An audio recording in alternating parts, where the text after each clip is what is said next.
और क्यों सारा उम्मीद करूं बढ़िया होगा। तो अपने चैनल की नई ड्रेस आ गई, देख रहे हो सारा बढ़िया होगी। कोई दिक्कत को नहीं, ठीक है। तो आप कल अपना चैप्टर स्टार्ट कर लियो धातु, अधातु और उपधातु। तो आज वो दूसरा पार्ट है। पहले पार्ट की थाने पीडीएफ मिल गई होगी, ठीक है। नहीं मिली हुआ तो भी मैंने बता दी, कोई दिक्कत को नहीं। और कमेंट सेक्शन में कोई चीज नहीं समझ में तो भी मैंने पूछो, ठीक है। अपना आगे शुरू करा जी। रासायनिक गुण किंगा सोडियम का रासायनिक गुण, भौतिक गुण तक कल आप बात कर ली, ठीक है। रासायनिक गुण क्या है? यह सामान्य ताप यानी कि नॉर्मल टेम्परेचर, शुष्क हवा की जिस हवा में नमी ना हो, और शुष्क ऑक्सीजन की जिस ऑक्सीजन में भी क्या ना हो, नमी ना हो, उस पर यह कोई प्रभाव नहीं पड़ता, उस पर इसका कोई प्रभाव नहीं पड़ता। पहली बात तो आपको यह ध्यान रखनी है, शुष्क हवा, शुष्क ऑक्सीजन और सामान्य ताप पर ऑक्सीजन सॉरी ये जो आपकी सोडियम है वो कोई अभिक्रिया नहीं करती। तो किस पर अभिक्रिया? आर्द्र हवा में सोडियम की अभिक्रिया, आर्द्र हवा में मतलब नमी में, नमी में हवा में आपको पता है बहुत सी गैसें होती है, जल भी होता है, तो इनके साथ ये अलग अलग अभिक्रिया करके क्या क्या बनाती है।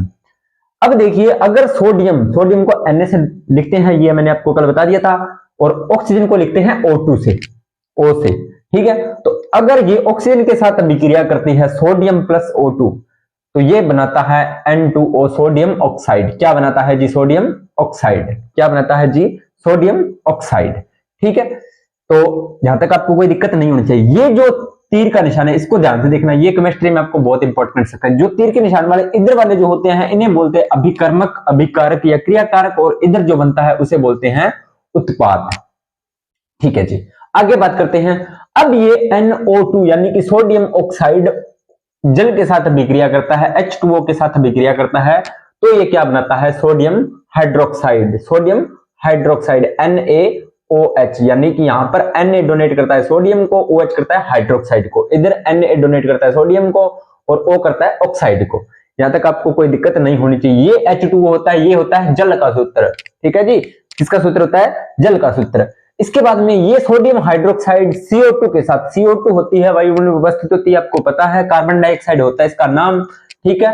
तो ये सोडियम हाइड्रोक्साइड NaOH जब CO2 के साथ अभिक्रिया करता है तो बनाता है सोडियम कार्बोनेट। क्या बनाता है जी? Sodium carbonate. तो Na2 किसको दर्शाएगा? सोडियम को। CO3 किसको दर्शाएगा? कार्बोनेट को। ये रिएक्शंस आपको याद करनी है, अगर याद हो तो ठीक है, नहीं तो ये सूत्र आपको जरूर याद रखने, ये मैंने कल आपको बता दिए थे, ठीक है। अब इसका उपयोग कहां पे होता है? सोडियम लेड मिश्र धातु, यानी कि मिश्र धातु का मतलब क्या होता है? जिसमें दो धातुएं या दो से अधिक धातु आपस में मिश्रित होकर एक नई धातु बनती है, उसे बोलते हैं मिश्र धातु।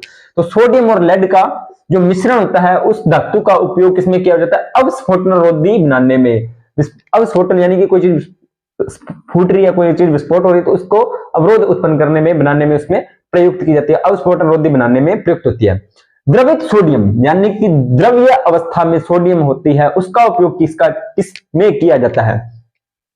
उसका किया जाता है नाभिकीय रिएक्टर। नाभिकीय रिएक्टर का मतलब है जिस रिएक्टरों में नाभिकीय अभिक्रियाएं होती हैं, परमाणु भट्टी टाइप बोल सकते हो आप उसे, उस प्रकार में आपको पता है नाभिकीय जब अभिक्रिया कौन कौन सी होती है? नाभिकीय संलयन होती है तो, और नाभिकीय विखंडन होती है। इस प्रकार की अभिक्रियाओं में बहुत ज्यादा एनर्जी प्रोड्यूस होती है और रिएक्टर हो जाते हैं जी गर्म, जिसकी वजह से उनको ठंडक उत्पन्न करने के लिए द्रवित सोडियम को डाला जाता है ताकि वो प्रॉपर तरीके से ज्यादा गर्म न हो और अपना काम करते रहें। ये तो है जी सोडियम के उपयोग।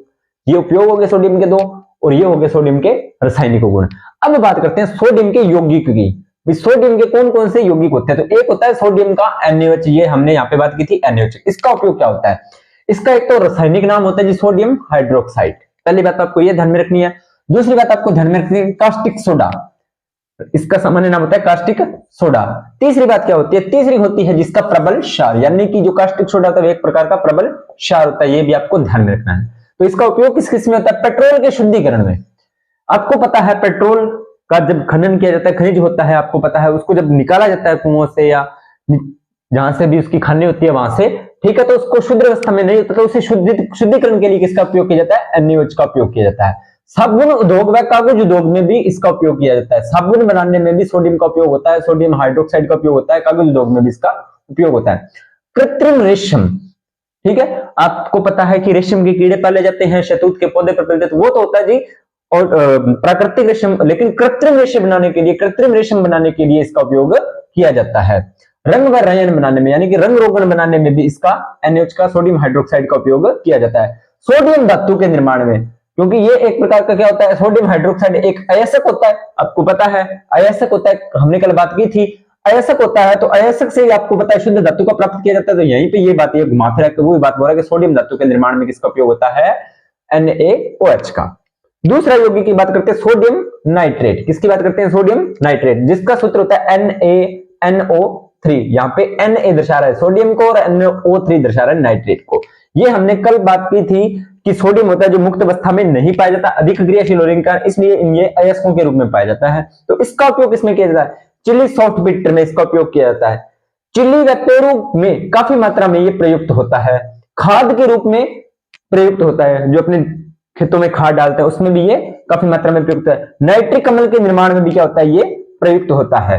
ठीक है, ये बातें आपको ध्यान में रखनी है, स्क्रीनशॉट लीजिए इसका, फिर अपने आगे बात करते हैं।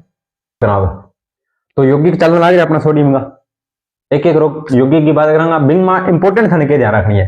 पहली बात तो जिसको सूत्र है बिंगो नाम है और सामान्य नाम है, तीन चीजें मोस्ट इंपोर्टेंट थाने याद रखनी है, बाकी की याद रहे ना रहे कोई दिक्कत को नहीं, लेकिन यौगिकों को नाम और बिंगो रासायनिक नाम, सामान्य नाम और बिंगो सूत्र, ये तीन चीजें थाने याद रखनी है। बाकी याद रहे तो भी ठीक है, नहीं रहे तो भी काम धारो चाल जाओ। चलो बात करें सोडियम कार्बोनेट। सोडियम कार्बोनेट इनको सूत्र हुआ है जी Na2CO3, Na2CO3, ठीक है, डॉट 10H2O, Na2CO3।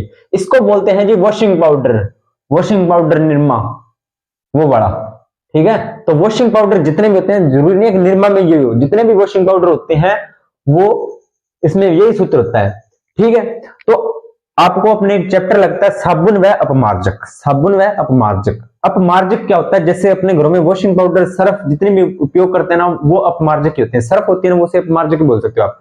तो वॉशिंग पाउडर एक प्रकार की सर्फ ही होती है, तो वो अपमार्जक की भांति कार्य करता है। यानी कि कठोर जल होता है, कठोर जल का मतलब जिस जल में लवण की मात्रा ज्यादा होती है उसमें भी सर्फ काम कर जाती है, साबुन उसमें काम नहीं करता। यानी कि अब अपने आगे बारे में देखें, इसे वॉशिंग पाउडर बनाने की विधियों अगर आपको याद रहे तो भी ठीक है, नहीं रहे तो भी काम चल जाएगा, ठीक है। लेकलॉक विधि, साल्वे विधि और वैद्युत विधि, ये तीन सिर्फ विधियों के आपको नाम ध्यान में रखने हैं। क्या क्या नाम है, लेकलॉक विधि, ठीक है, साल्वे विधि, ठीक है, और वैद्युत विधि। अब आपको पता है, इसको याद करने की ट्रिक जोड़ने की कोशिश करें। वैद्युत मतलब वॉशिंग मशीन विद्युत से चलती है, तो वॉशिंग पाउडर विद्युत द्वारा बना लिया, ठीक है। साल्वे विधि आपको पता है, ज्यादातर अपने वॉशिंग मशीन में कपड़े धोते हैं, ठीक है जी, ठीक है। और त्योहार में ज्यादा कपड़े धोते हैं, त्योहार आता है साल बाद, ठीक है। उस प्रकार से इसको याद कर लो, लेकलॉक, ठीक है। लॉक सीधी सी बात है, अपने हाथों से कपड़े धोते हैं तो अपने हाथ होते हैं वो थक जाते हैं, लॉक हो जाते हैं, तो इसलिए वॉशिंग मशीन बनाई जाती है और वॉशिंग पाउडर। इस प्रकार से आपको तीनों विधियां याद हो गई, ठीक है। याद रहे तो भी ठीक है, नहीं रहे तो भी कोई दिक्कत नहीं है। अब अपनी बात करते हैं जल का खारापन या कठोरता दूर करने में। अभी मैंने आपको बताया है कि खारे जल में भी सर्फ या अपमार्जक काम कर जाता है, तो वॉशिंग पाउडर है ये एक प्रकार का सोडियम कार्बोनेट, तो जल की कठोरता दूर करने में इसका जलीय विलयन, यानी कि इसे अगर जल में बोलोगे आप सोडियम कार्बोनेट को, तो इसका जो जलीय विलयन का व्यवहार होगा वो होगा जी क्षारीय प्रकृति का होगा, क्षार होगा, ठीक है। और उसके बाद अपमार्जक के गुण पाए जाते हैं, वही वॉशिंग पाउडर अपमार्जक गुण। अपमार्जक के क्या गुण होते हैं, जल के कठोर जल में भी कार्य करता है, ठीक है, जल की कठोरता को दूर करता है, सिंपल सी बातें हैं, ठीक है। तो वो अपमार्जक के गुण भी पाए जाते हैं। अपना टॉपिक अलग से लगता है साबुन और अपमार्जक, उसमें अपने आरामदारी से बात करेंगे। चलिए जी, अगला बात है सोडियम बाइकार्बोनेट। सोडियम बाइकार्बोनेट, इसका क्या सूत्र होता है, इसका सूत्र होता है NaHCO3, NaHCO3। यहाँ पे N सोडियम HCO3 बाइकार्बोनेट को डोनेट करता है, ठीक है जी। ये होता है बेकिंग सोडा या खाने का सोडा, जो अपने खाना बनाते हैं उसमें सोडा डालते हैं ना, खाने का सोडा, ये यही होता है बेकिंग सोडा या खाने का सोडा, ठीक है जी। इसका होता है कि इसे आटे में मिलाने पर रोटी अच्छी तरह और जल्दी फूलती है। आप जब खाना बनाते हो, लड़के तो नहीं बनाते लेकिन ज्यादातर लड़कियां खाना बनाती है, वो एक चीज नोटिस करना, रोटी फूल जाती है, ठीक है। तो अगर आप उसमें बेकिंग सोडा डालते हो, आप उसमें क्या डालते हो, बेकिंग सोडा डालते हो, तो क्या होता है, रोटी होता है वो आपकी जल्दी फूलती है। क्यों फूलती है, क्योंकि इस दौरान CO2 गैस निकलती है। जब इसमें आटे में डाली हुई थी उसको हीट मिलती है, उसके अंदर जल होता है, तो आपस में रिएक्शन करके उस दौरान कौन सी गैस निकलती है, CO2 कार्बन डाइऑक्साइड गैस निकलती है। कौन सी गैस निकलती है जी, कार्बन डाइऑक्साइड। एक बार एक क्वेश्चन पूछा गया रोटी के अंदर रोटी फूलने पर उसमें कौन सी गैस पाई जाती है, तो ध्यान रख देना है CO2 गैस पाई जाती है, रोटी फूलती है तो उस दौरान उसके अंदर कौन सी गैस पाई जाती है, तो CO2 गैस पाई जाती है। ये भी आपको थोड़ा सा ध्यान में रखना है। उसके बाद में पेट की अति अम्लता को दूर करने में, यानी कि पेट के अंदर जो एसिडिटी बन जाती है, ज्यादा मसालेदार खाना खाने से क्या होता है, पेट के अंदर एसिडिटी बन जाती है, तो उसकी अम्लता को दूर करने के लिए, क्योंकि ये क्षार की बंधित व्यवहार करता है, ये भी एक क्षार की बंधित काम करता है। और क्षार क्या करता है, अम्ल को करता है उदासीन, तो ये प्रति अम्ल के रूप में भी काम करता है। अग्निशामक यंत्र में, यानी कि आग बुझाने वाले जो यंत्र होते हैं उसमें भी ये प्रयुक्त किया जाता है। अग्निशामक यंत्र के रूप में भी क्या करता है, ये काम करता है। चलिए जी, अब अपने आगे बात करते हैं ग्लोबल साल्ट। ग्लोबल साल्ट ये क्या होता है, ये होता है सोडियम सल्फेट, यानी कि ये आपको अब नाम ध्यान रखना है। ग्लोबल साल्ट का सूत्र डायरेक्ट पूछ लेगा या रासायनिक नाम पूछ लेगा, तो पहले आपको ये ध्यान रखना है सोडियम सल्फेट होता है, उसे बोलते हैं ग्लोबल साल्ट बोलते हैं। इसका सूत्र क्या होता है, सोडियम का होता है Na2 हो गया, तो सल्फेट का होता है SO4। ये भी आपको साथ में ध्यान रखना, सल्फेट को बोलते हैं SO4 को बोलते हैं सल्फेट, या सल्फेट को बोलते हैं SO4। ये डॉट है 10H2O, ये इसके साथ में पाया जाता है। ये क्या काम करता है, शीशा बनाने में। शीशे का था दिल मेरा, तूने जो पत्थर मारा, दिल टूट गया, वो वाला नहीं है, ये नॉर्मल शीशा है जो अपने घरों में लगाते हैं। ठीक है, अब आगे बात करते हैं सोडियम सल्फाइड बनाने में। सोडियम सल्फाइड के निर्माण में भी किसका उपयोग किया जाता है, ग्लोबल साल्ट का उपयोग किया जाता है। इसके बाद में आता है माइक्रोकॉस्मिक लवण। इसका आपको डायरेक्ट सूत्र याद रखना और इसका रासायनिक नाम याद रखना। सूत्र क्या है इसका, माइक्रोकॉस्मिक लवण का सूत्र क्या है, NaH, फिर H, NaNH4, फिर H, फिर PO4.4H2O, यानी कि Na का मतलब होगा सोडियम, NH4 का मतलब अमोनियम, हाइड्रोजन का मतलब H, और सल्फेट का मतलब फास्फेट का मतलब हो गया PO4।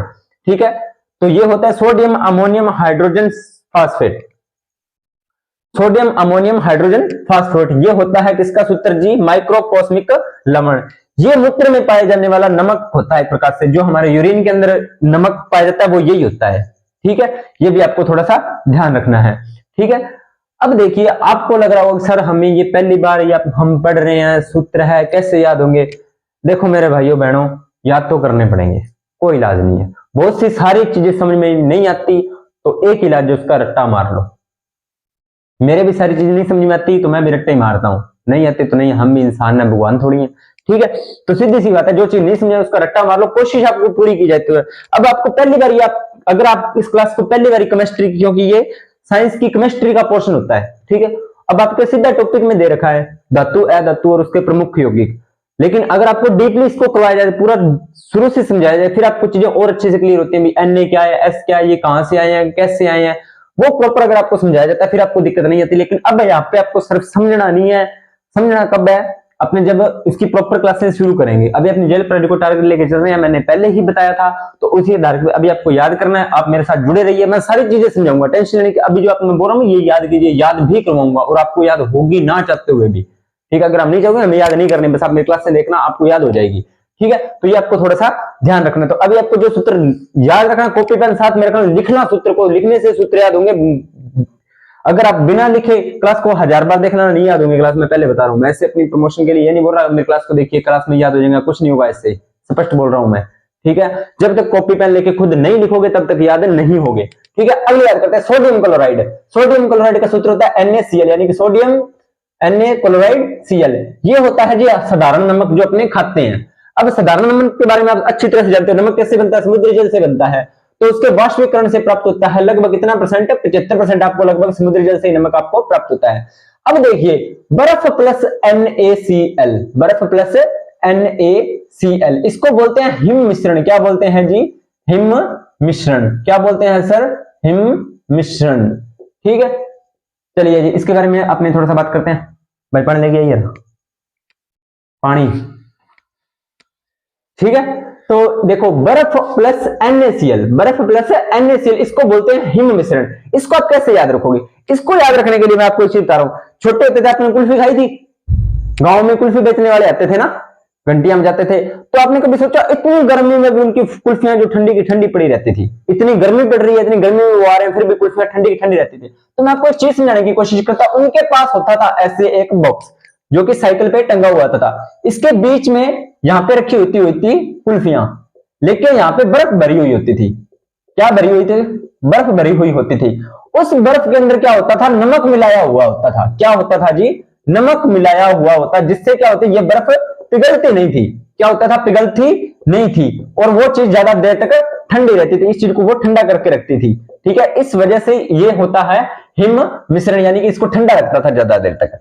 अब खुली हवा में छोड़ने पर यह हवा की नमी को सोखता है। आप नमक को खुला छोड़ देना, आप नमक को क्या करना, खुला छोड़ देना, नमक में आपको क्या हो जाएगी, नमी प्रतीत हो जाएगी। नमक में आपको क्या देखिए, नमक आपको गीला गीला दिखाई देने लग जाएगा।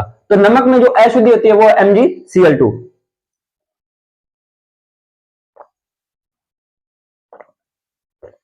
चलिए आगे बात करते हैं। सोडियम पेरोक्साइड, सोडियम पेरोक्साइड जिसे बोलते हैं Na2O2, यह होता है हल्के पीले रंग का चूर्ण। क्या होता है जी, हल्के पीले रंग का चूर्ण। इसे खुली हवा में छोड़ने पर वह OH व CO2 की तरह जम जाने के कारण सफेद हो जाते हैं। वैसे पहले तो होता है हल्का पीला, लेकिन खुली हवा में छोड़ दोगे ये जम जाएगा और सफेद हो जाएगा। इसका और उपयोग हाइड्रोजन पेरोक्साइड के निर्माण में, hydrogen peroxide H2O2, hydrogen peroxide को आप अच्छी तरह से जानते हो। कैसे जानते हो, ये होता है जी सिप्रिट। क्या होता है, सिप्रिट, यानी कि एंटीसेप्टिक। क्या होता है सिप्रिट, एक एंटीसेप्टिक होता है। क्या होता है जी, एंटीसेप्टिक। कभी आपके चोट लगती है तो आप उस घाव को साफ करने के लिए एंटीसेप्टिक हाइड्रोजन पेरोक्साइड या सिप्रिट का उपयोग करते हो। तो इसका निर्माण में भी हाइड्रोजन पेरोक्साइड भी उपयोग में लाया जाता है। पनडुब्बी जहाज व हॉस्पिटल की बंद हवा को शुद्धि करने में, यानी कि आप हॉस्पिटल्स में जाते हो, ठीक है, और तो वहां पे देखिए हॉस्पिटल पूरा बंद होता है, वहां पे भी हवा की जरूरत होती है, लेकिन हवा होती है, लेकिन उस हवा में अशुद्धियां तो हो सकती है ना, उस अशुद्धियों को हटाने के लिए इसका उपयोग किया जाता है। आगे बात करते हैं सोडियम थायोसल्फेट, जिसका सूत्र क्या होता है, Na2S2O3.5H2O। इसका अन्य नाम होता है हाइपो। क्या होता है जी, हाइपो होता है नाम। तो क्या पूछ लेगा, हाइपो का सीधा सूत्र पूछ लेगा, तो आपको बताना है Na2S2O3.5H2O। ये क्या काम करता है, ये फोटोग्राफी में नेगेटिव और पॉजिटिव के रूप में। देखो फोटोग्राफी में आपने नेगेटिव पॉजिटिव, आजकल तो इतने नहीं होते, पहले होते थे, नेगेटिव बनते थे, फिर उसको अपने बोलते थे कि फोटो धुआ गया तो फोटो साफ हो जाए, वो नेगेटिव्स के रूप में भी इसका उपयोग किया जाता था। विरंजित वस्त्रों को क्लोरीन को दूर करने में, वस्त्रों को रंगने के बाद उसमें शुद्धियों को अशुद्धियों को हटाने में इसका उपयोग किया जाता है। सिल्वर व गोल्ड, सिल्वर वो नहीं है जो अपने घरों में जैसे कहते हैं सिल्वर की बाल्टी है, वो एल्यूमिनियम होता है एक प्रकार से। सिल्वर यहाँ पे बात हो रही है चांदी की, किसकी, चांदी की, और गोल्ड हो रहा है यहाँ पे सोने की। इसके निष्कर्षण में, यानी कि इसको बनाने में, इसके शुद्धिकरण में भी किसका उपयोग किया जाता है, सोडियम थायोसल्फेट का उपयोग किया जाता है। ये बात भी आपको ध्यान में रखनी है। अगला है बोरेक्स, इसका सूत्र क्या होता है, Na2B4O7.10H2O, Na2B4O7.10H2O। इससे अन्य नाम होता है सुहागा। क्या होता है जी, सुहाग नहीं होता, सुहागा होता है, ये आपको ध्यान रखना है। जैसे सुहाग से क्या होता है, सारे बाद में बोर हो जाते हैं ना, बोरेक्स हो गए ना बोर, तो उसी प्रकार के बोरेक्स का क्या हो गया, सुहागा हो गया। इसका नाम क्या होता है, सोडियम टेट्राबोरेट डेटाहाइड्रेट। क्या होता है, सोडियम टेट्राबोरेट डेकाहाइड्रेट। इसका उपयोग काफी होता है कांच बनाने में, मोमबत्ती के उद्योग में, यानी कि कांच के उद्योग में और मोमबत्ती के उद्योग में अपने इसका बात करते हैं। जल को मृदु करने में, यानी कि जो कठोर जल का होता है उसको शुद्धिकरण में भी इसका उपयोग किया जाता है। चमड़ा उद्योग में, चमड़े के जो उद्योग में जो भी काम होता है तो इसमें बोरेक्स का उपयोग किया जाता है। इसके बाद में नेलगन, ये होता है Na3PO3 की होल 6। तो इसका सूत्र होता है सोडियम हेक्सामेटासल्फेट, सोडियम हेक्सामेटासल्फेट, जल की कठोरता दूर करने में। तो मैंने आपको अभी बताया, जितने भी मैंने सोडियम के यौगिक बताए हैं, इतने यौगिक हैं। इन यौगिक के नाम, सामान्य नाम, रासायनिक नाम, सूत्र और जो आपको बातें इंपॉर्टेंट लगे, जो हमें डेली लाइफ में अपने को यूज होने में मिलती हैं, वो आप याद कर लेना, आपका काम चल जाएगा इतने से। और अगर पूरी स्लाइड याद करते हो तो बहुत अच्छी बात है, आपका क्वेश्चन कई बार जाएगा ही नहीं। ठीक है, इसका स्क्रीनशॉट लीजिए। अब मैं आपको एक बात और बताता हूं, अभी ये आपकी जो क्लासेस हैं, खास करके केमिस्ट्री की क्लासेस हैं, वो शॉर्ट्स में आएंगी, यानी कि छोटी छोटी क्लासेस आएंगी। बड़ी बड़ी क्लासेस में आपको नहीं दूंगा, क्योंकि ये क्लासेस देखने में आपको, मुझे पता है 15 मिनट की मैक्सिमम क्लास रखूंगा मैं, ताकि आपको दिक्कत ना आए। आराम से समझोगे तो भी दिक्कत नहीं आएगी।